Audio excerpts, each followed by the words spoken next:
Bonjour Jean-François. Bonjour Benoît. Alors là, on est presque à la bord de l'été, mais les battues de grand gibier vont redémarrer au mois d'août. Et pour ceux qui ont des chiens, des trackers, vont pouvoir mettre dans le dos de leur veste ce kit de secours pour les chiens qui est proposé par la société Neverlost, qui est une société norvégienne. En Norvège, ils chassent avec des chiens un peu plus grands, pas avec des courants. Mais il peut arriver fréquemment que des chiens soient aux fermes, sur des élans, sur des sangliers. Et donc ils ont décidé de concevoir cette petite poche, Jean-François, qui contient le nécessaire. Ça contient l'essentiel de base.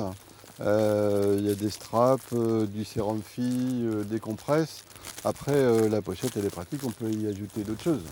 L'intérêt, c'est de l'avoir sous la main. Et puis comme elle est fluo, on va la trouver rapidement dans le fond du sac ou des fois on mélange un peu tous les accessoires. C'est ça.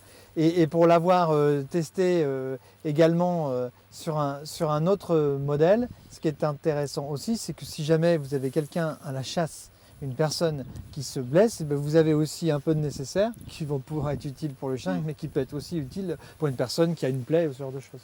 Également, de chez Neverlost, une bretelle. Donc ici avec un mousqueton qui est un accessoire ajouté mais qui n'a pas d'utilité pour la chasse.